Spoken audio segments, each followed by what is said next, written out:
ideology that there are certain things that are supposed to, certain benefits, if you will, that go along with us being a man.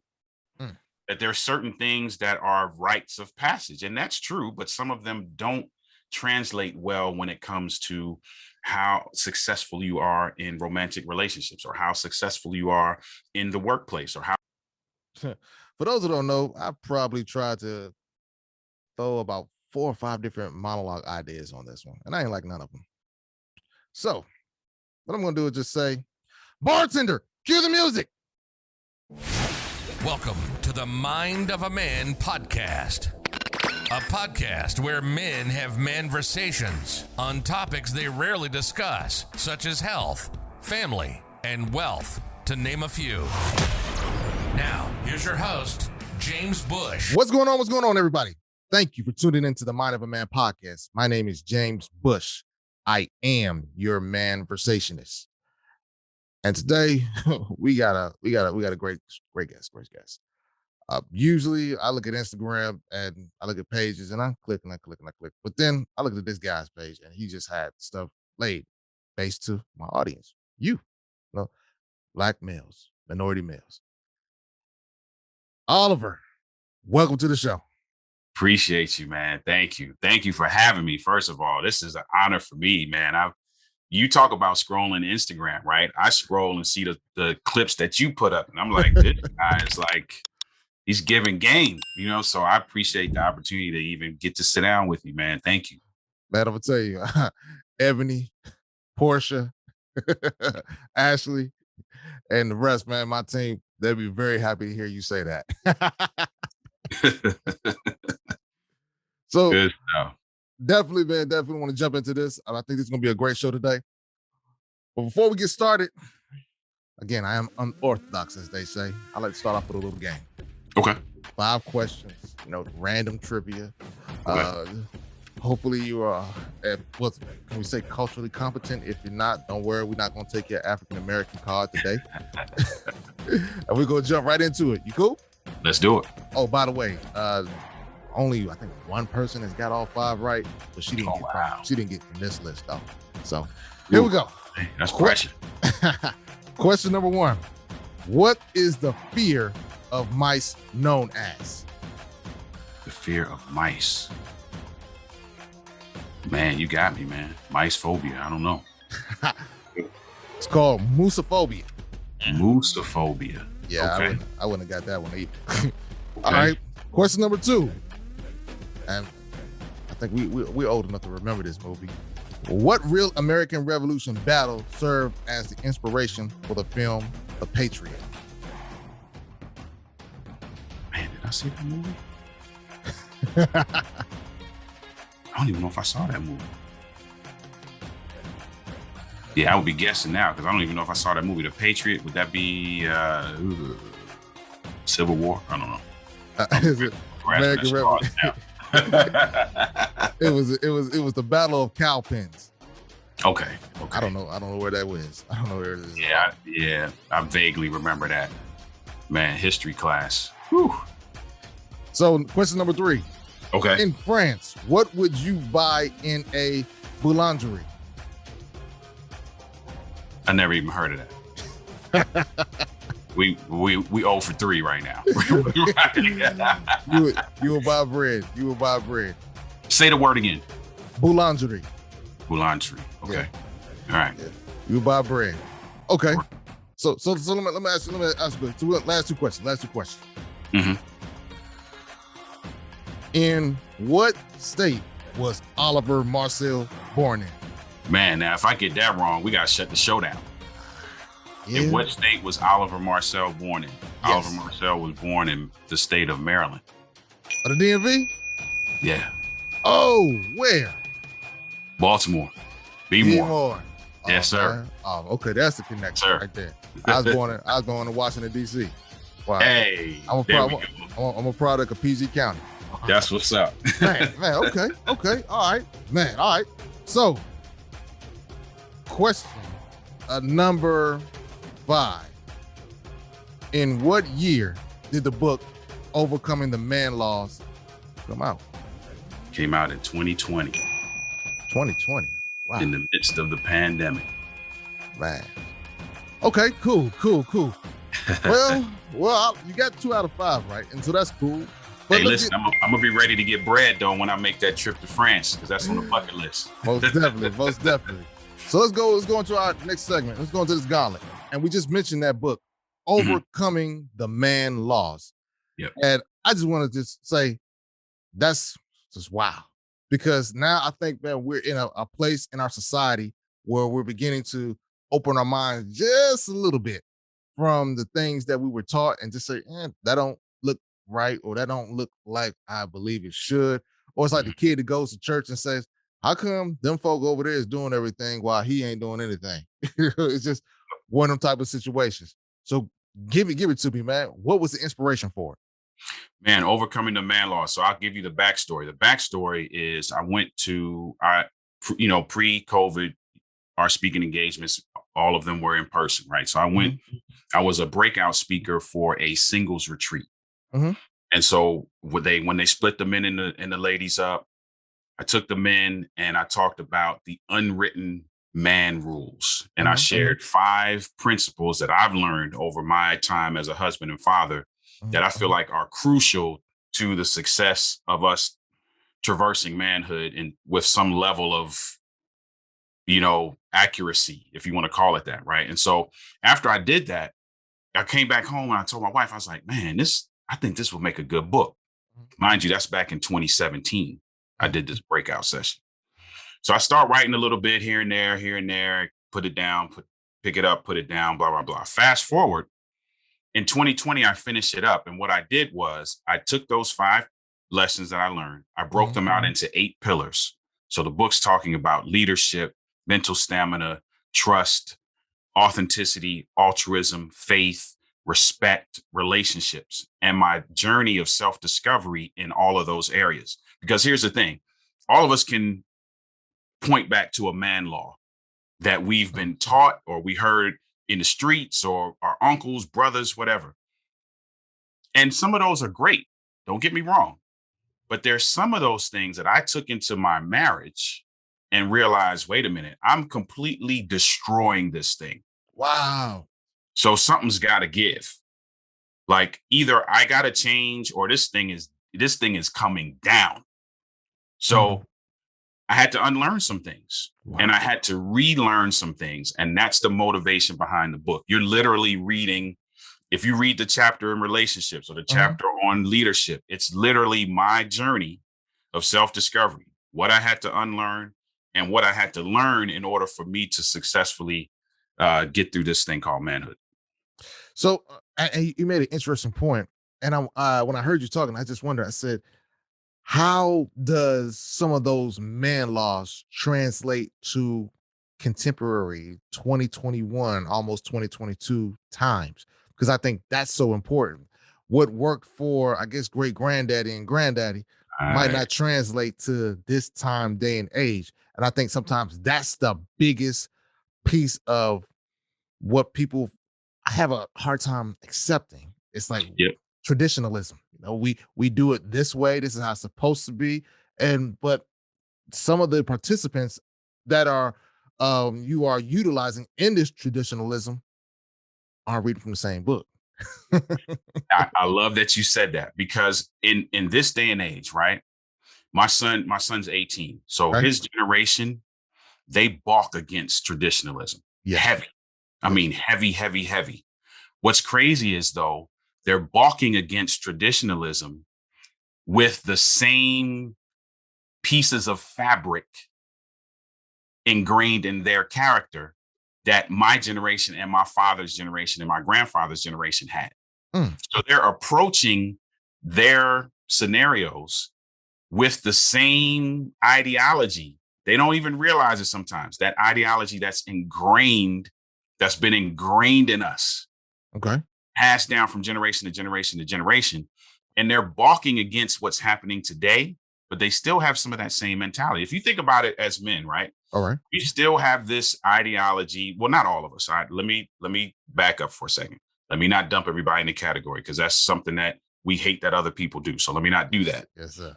But many of us have this ideology that there are certain things that are supposed to, certain benefits, if you will, that go along with us being a man.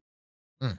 That there are certain things that are rites of passage. And that's true, but some of them don't translate well when it comes to how successful you are in romantic relationships, or how successful you are in the workplace, or how successful you are as it relates to collaborating with somebody else and not being selfish and being able to be open-minded and transitional in the way that you do business.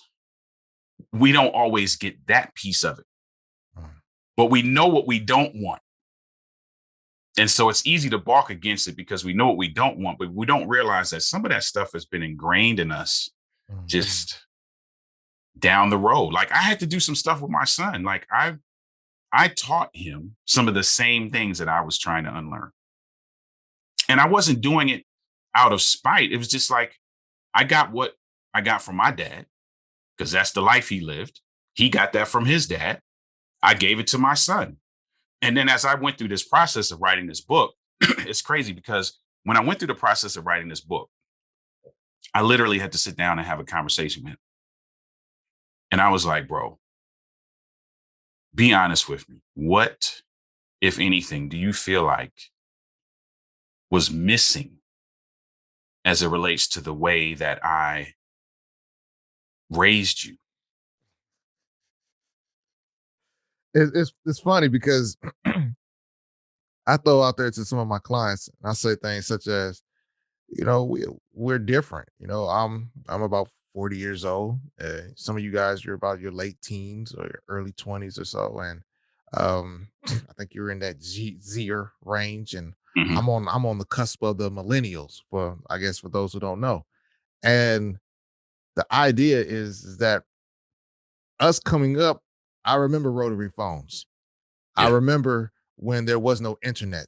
I Mhm. remember when the television went off around 11 o'clock at night after the Johnny Carson was That's right. playing. I remember those Static. things. And then you had that static, you had that rainbow colored that Mhm. was on the television, and you just like, wow.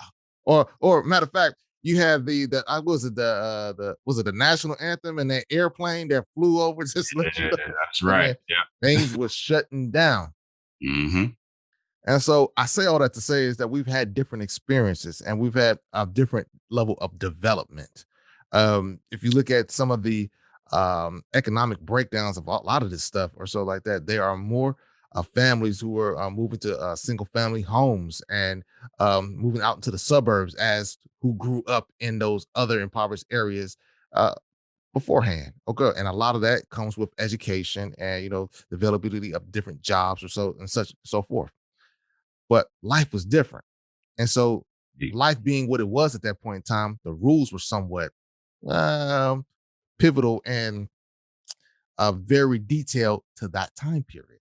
Mhm. And I think it's when we finally realize, okay, we're in a new different section now. We have a microwave, we have the internet, you use your phone to order from Uber Eats, or you use your Right. phone to order DoorDash. You don't have to go over Miss Lily's house next door or so like that to borrow 2 eggs. You can use Right. Instacart to do that for you as well. And it's Mhm. embracing the change of this generation. I think that's sometimes something that a lot of us have not, we haven't done it yet, Yeah. for whatever reason. And Yeah. so, I agree. Mhm. Once we get that, we gone. Hence the humongous gap between those who understand it and those who are still grappling with it. Man. Hey, you ain't lying, man. We are definitely out. Man, we gotta get to the next segment. We gotta get next segment. Ladies and gentlemen, once again, Oliver Marcelle and author of the book Overcoming the Man Laws. So, and another posting that you had on Instagram, again, I was avid, man. I was just clicking, scrolling, clicking, scrolling. I'm like, this is dope. I So appreciate you. you had a conversation about comparing yourself. I think as men, we compare ourselves a lot. My barber, he gives me this illustration sometimes of going into the strip club, and he says that guys aren't in there to throw money just for ladies. Mhm. Guys are in there to throw money to outdo the next man. If one man is throwing 5,000, another dude feels like he has to throw 10,000.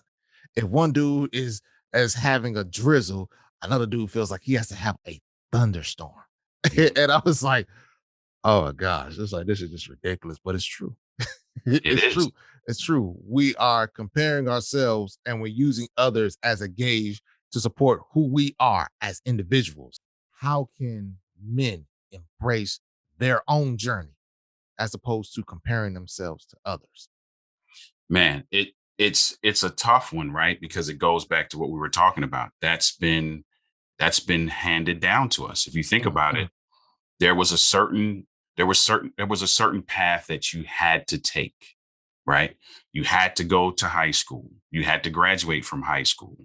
You had to, and then that path split for some people. You either had to go and get a trade of some sort, or you had to go to college. And depending on what path you took, that led you down these specific pathways, right? Let's fast forward again, using my son as an example. They don't want anything to do with that. They're understanding now, man, there's a lot of options, right? You got kids 16, 17, 18, they making $10,000 a month with NFTs. Our generation, we don't know what that is. We're still trying to get them to go to college and they're like, dude, I'm good. Like I'm this is my lane, right?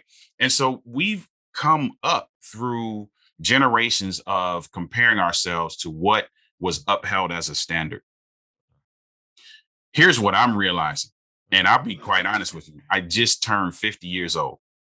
And when I say here's what I'm realizing, I'm talking about within the last 5 years. I finally was like, okay, wait a minute. Um, I probably shouldn't be chasing what everybody else is chasing because that's not my path. My path is very unorthodox. And it's unfortunate because there's still a segment of our of our society that is going to ridicule you if you don't follow this particular path. Think about IG, right? I'm in the coaching space and you're a therapist, so you're going to understand this. If you scroll through your IG, you don't see too many posts about people who are talking about the path that they're traveling towards this success. What you normally see is the money, the cars. I had a $10,000 month this month. I had a $10,000 day today. Here's how you can do it. You got to do this, you got to do that, you got to spend this money, you got to get in this course with me for 15K, right? So everybody's looking at that. I'm looking at that as a coach and I'm like, okay, this is what I need to be doing. But then I'm scratching my head when it's like, okay, that's not working. And then realizing, so the post that you're referring to, in that post, I say, I realize the beauty of this is that when I actually take a moment and say, okay, I shouldn't be chasing what everybody else is chasing, I actually get a glimpse of the path that I'm supposed to be on because my focus changes. Right. And so today, I feel like it's very important for those of us who understand that the paths can be different. It's important for those of us who understand that to reach back, help other men identify their path and give them some guidance along that path, right? Because let's be honest, there's different paths, but there are some ingredients that are the same. So if you think about it as a cake, right? Every cake has kind of the same core ingredients. I think I'm not a baker, so I could correct me if I'm wrong, but I think there's eggs, flour, sugar, that kind of thing, right? But what's in a pound cake is not the same thing that's in a red velvet cake. So I think we have to be cognizant of the gap and we have to lead people through navigating well, first of all, lead them through identifying what their path is. And then two, not ridiculing them if their path doesn't look like the norm. right? And then 3, to take it even a step further, Mhm. we need to be helping them, assisting them down that path, giving them some guidance, because there are some things that I can take from my path that will be relevant for your path Mhm. to help you move forward. I shouldn't be telling you to do what I'm doing. I should be helping you and providing you the room and space to grow in your path. And I don't think we do that enough. Ladies and gentlemen, Oliver Marcelle, man. I mean, when people talk, man, just certain things hit my mind. And overall, it's emotional intelligence. It's self-awareness. You gotta Indeed. know you gotta know who you are. You You know, do. nobody can tell you that. Maybe your Uncle Ruckus, or your uncle Uncle Leo. He had 5 to 10 of his finest women on the Mm, side or such and things like that. And that might have worked for him. I don't know. I'm not in his shoes. But when you know what works for you, you say right. 5 to 10 personalities that I got to deal with, jockeying for attention, time, money, or so. Mm. That's confusing. Having to put your phone on do not disturb all the time, and having to, kind of, just, turn your phone down because you don't want it to light up the room like a disco ball if it Right. goes off, or someone texts late in the evening saying, "Haven't heard from you all day." It can Hmm. be stressful. So, fellas, it's important to know about you and It what is. works for you. And again, another person's path is another person's path. We're going to take Yeah. a quick break. We'll be right back. Mind of a Man podcast. The Mind of a Man podcast was brought to you by Bush Counselling Services, where we don't merely advise our clients, we accompany them on their journey to realise the life they desired. Look us up at bushcounselingservices.com. That's bushcounselingservices.com.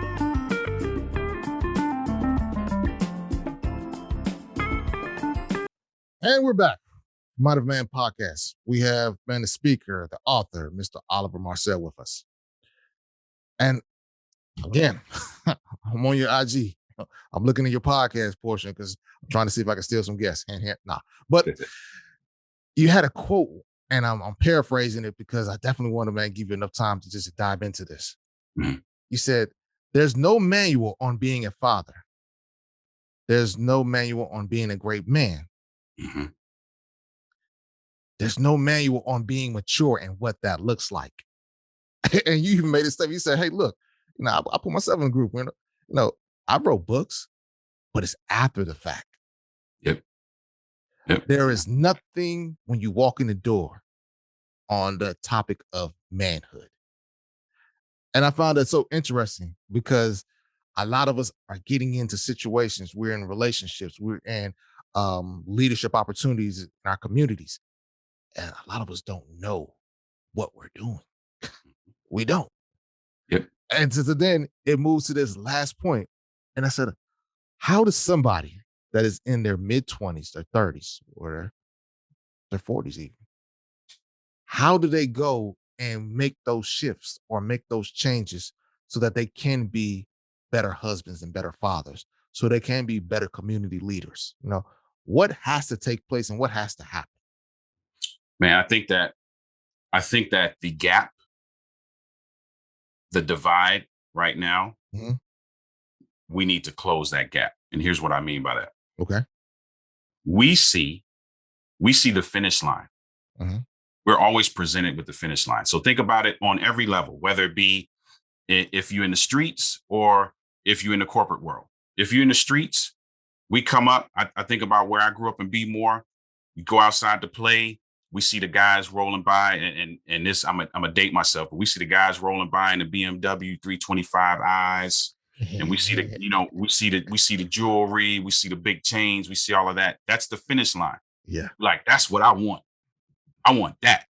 That's what a man is. That's a real man. That's dude right there, right?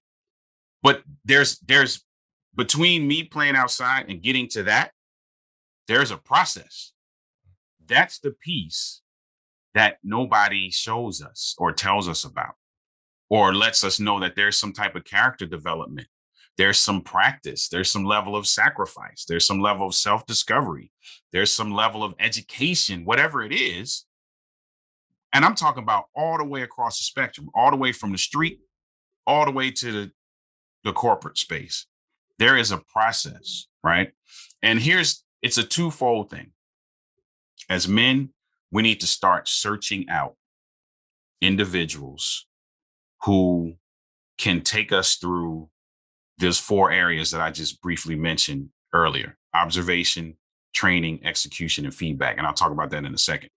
So twofold purpose. As a man, whatever I'm looking for, I need to search out and be like, hey, bro, I see you doing it, man. Like, how did you do it? The flip side of that is that person now needs to be willing to take that guy who asked that question through the process of observation, training, execution, and feedback. If you think about when you go to a job, I'm going to use the corporate space, for example. There was a time that I was doing strategic communications for a corporation. When I first got into that role, I had to shadow the communications director and the communications senior manager. So I'm actually watching what they do. I'm watching them in meetings. I'm watching how they write certain briefs. I'm watching how they do all this stuff. And then at some point they're like, listen, how about you write this story today? Don't worry. Don't worry about it. I'm right here. If anything happens, I got you. That's the training phase where I get to kind of do some hands-on stuff. I'm getting to put my hands in the process, so to speak. Right.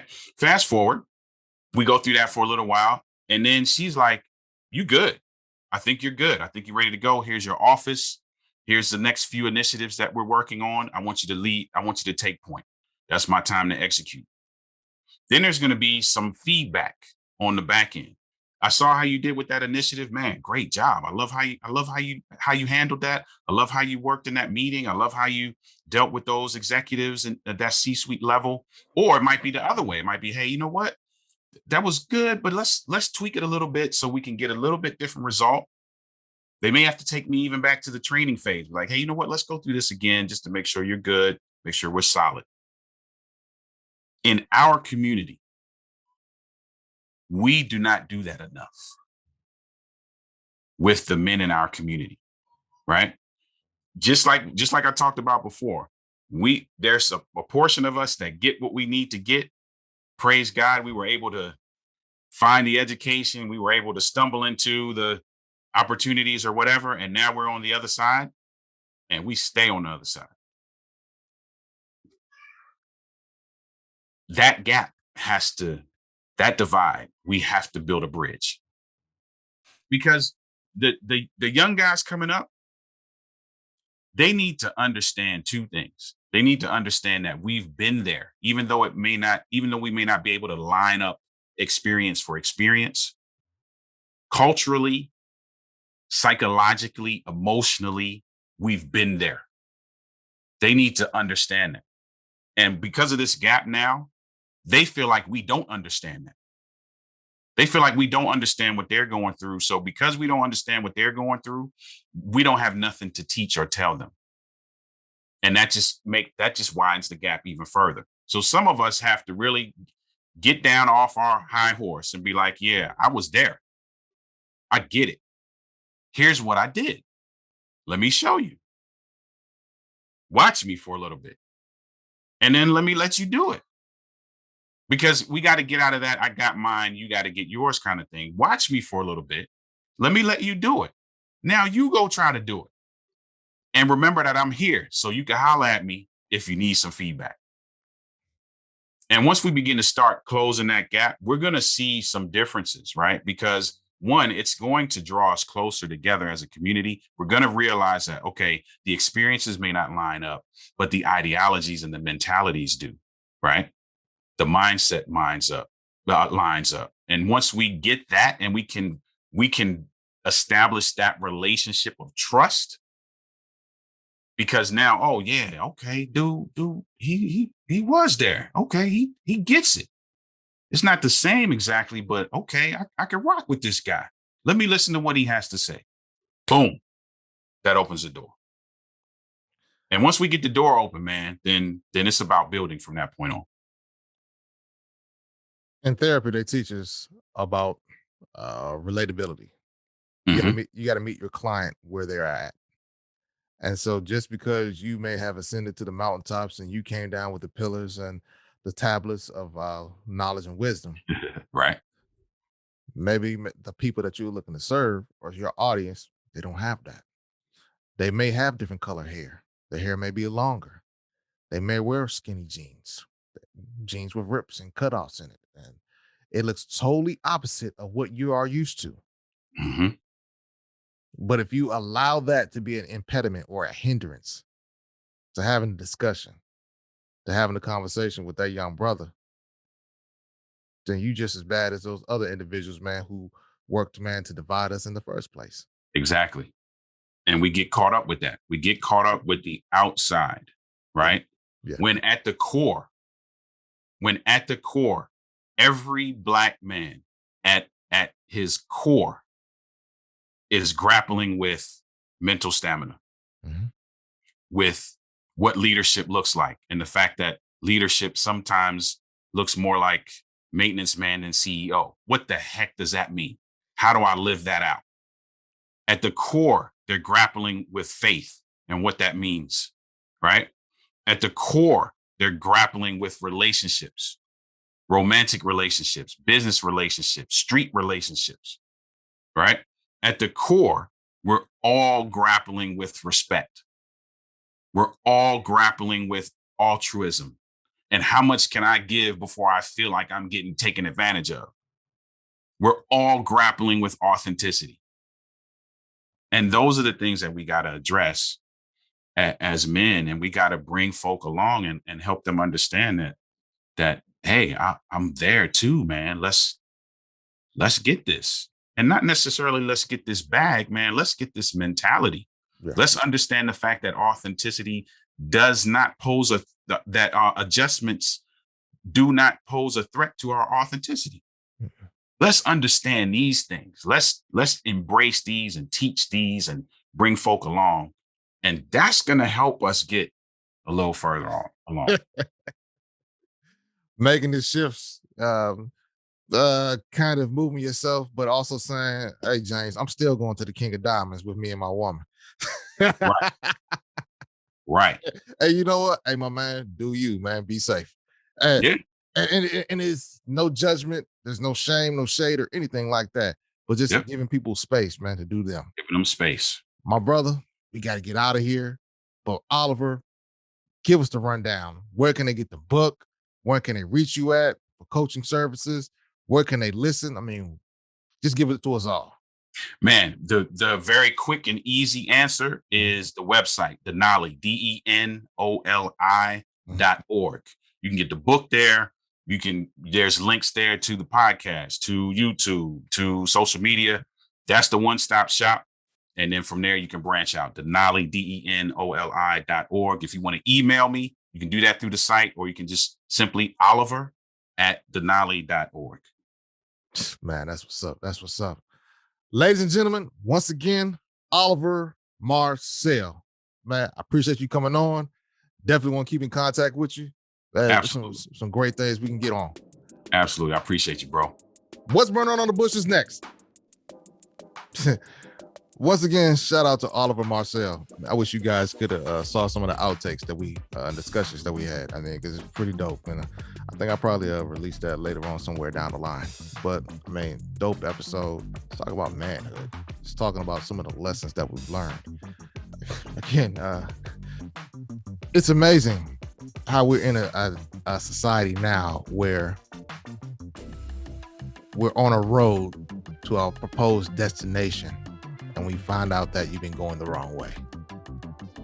And I think for many of us, especially African-American males or just males in general, man, that's where a lot of us are. It's reminded of the Griswolds and a family vacation, and they're in that, not Winnebago, but that station wagon, and they're driving and they're driving and they're driving and they're driving. And they have a destination in mind. They believe they're doing all the things that's necessary to get there. But at times they're kind of lost and they're having adventures all along the way. And I think sometimes that's what's happening with guys these days. A lot of the information that we were given for that time period. And yes, it was needed. Yes, it was necessary. But does it translate to what will work today? The next portion I was talking about was comparing yourself. Why? What works for you works for you. Trying on shoes that don't fit you will hurt you. It won't hurt the other individual. I think that's one of the biggest items that's out there. And like I said, you go to a strip club, you see a guy, he throw 5 stacks, you throw 10 stacks or such. Now for the guy who throws 5 or 10 or 20, he got that. For you, you might not. You like the way it looks, but you might not have that. But because you want to compare yourself, because you want to be seen, because you think you want to run with the Bulls and keep up with the Joneses, then this is what you do. You drive yourself into debt. You don't respect your women. You don't respect your children. This is what you do because of what you've seen or what society tells us that we should do in these moments. And that's unfortunate because we're driving more of a wedge and we are setting an example for the next generation that where just being a deadbeat or just being irresponsible is the norm. It's ridiculous, man. We got to do better. And even to myself, when we were talking about segment 3, it's like, I even know I got to be better, especially when we're reaching back to the generation that is behind us.